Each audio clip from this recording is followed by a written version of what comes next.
Bonjour à tous, c'est Laurine et Mickaël et aujourd'hui on va vous parler de ce que l'on peut faire à Malte.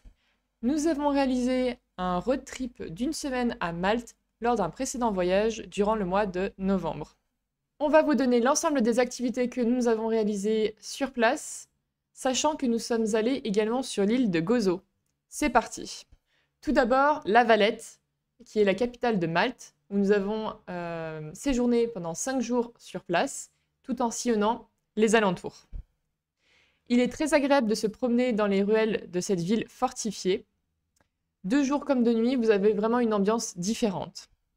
La porte de la Valletta ainsi que la cour du palais Grand Master Palace Courtillard sont des incontournables à visiter. Les jardins du Port Baraka sont également à visiter absolument. Bien que les jardins soient très beaux et bien entretenus, il y a un point de vue qu'il ne faut pas louper, qui a une vue sur le port maritime du Grand Harbour. La porte Victoria Gate est également un beau monument à voir, ainsi que le jardin Lower Baraka Park, qui est comme le précédent mais un peu plus petit, qui lui aussi a un beau point de vue sur le port. D'ailleurs, tous les midis, il y a le tir à canon que vous pouvez observer depuis cet endroit. Nous avons également adoré le point de vue depuis le siège Bell War Memorial, qui est un monument commémoratif de la Seconde Guerre mondiale. Une autre activité intéressante à faire est de faire un tour en Daïssa. Alors, finalement, ça se prononce comme ça. Je mettrai le mot juste en dessous. En fait, ce sont des bateaux à rames multicolores qui ressemble à une sorte de gondole qui fait taxi-boat pour aller rejoindre l'une des 3 cités. Nous en avons réservé une pour aller jusqu'à Vittoriosa et visiter le très beau fort Saint-Ange. Il y a également une autre activité à faire à la Valletta, c'est d'aller visiter un bunker qui servait lors de la Seconde Guerre mondiale, qu'on appelle le Lascaris War Rooms, qui retrace des moments importants et cela vous donne accès à des galeries ainsi qu'à des chambres, tout un réseau de tunnels. Vraiment, c'est quelque chose à faire, on a vraiment apprécié cette visite. Et enfin, ceux qui veulent faire un peu de shopping, non très loin de la Valletta, c'est pas dans la Valletta, mais c'est vraiment à proximité. Vous avez The Point Shopping Mall, qui est un centre commercial sur 4 étages, qui est assez sympa à faire. Donc voilà, n'hésitez pas.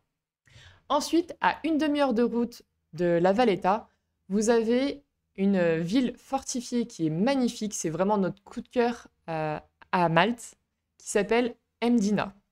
D'ailleurs, la porte de Mdina, qui vous permet d'entrer dans la citadelle, est vraiment très belle. Nous avons adoré l'architecture de ce lieu, qui est de style médiéval et très bien entretenu. Nous sommes allés sur la place Piazza Mesquita, qui est vraiment très belle, avec la cour intérieure du palais Vilhena, qui est juste magnifique. D'ailleurs, il faut savoir que la Piazza Mesquita a servi de lieu de tournage pour Game of Thrones, donc une série assez populaire. Nous avons aimé aussi visiter un domus, le Domus Romana particulièrement, qui est situé non loin de l'entrée de la ville fortifiée. Ensuite, au nord de l'île, à une demi-heure également de Malte, vous avez un beau point de vue qui est sur la baie de Jenna Bay. Je vous mettrai aussi le nom parce que c'est un peu compliqué à prononcer. Et si vous allez un peu plus loin, vous avez aussi une très belle plage qui est non loin de cette baie, qui s'appelle Caraba Bay. Elle est connue pour avoir une belle plage de sable doré. Donc, très jolie à voir. Ensuite, une autre activité aussi à faire, c'est d'aller visiter le village de Popeye, qui est à approximativement à 40 minutes de la Valletta. Donc c'est un parc à thème qui est sympa à visiter. D'ailleurs, on vous donne du popcorn, c'est plutôt sympa. Par contre, ce qu'on a un peu moins apprécié, malgré les activités, c'était le prix d'entrée. On trouvait qu'il était relativement un peu cher, qui est de 14 € par personne, sachant que c'est plus quelque chose qui est très récent et bien que entretenu, mais voilà, par rapport au parc à thème, on a trouvé que c'était un peu cher.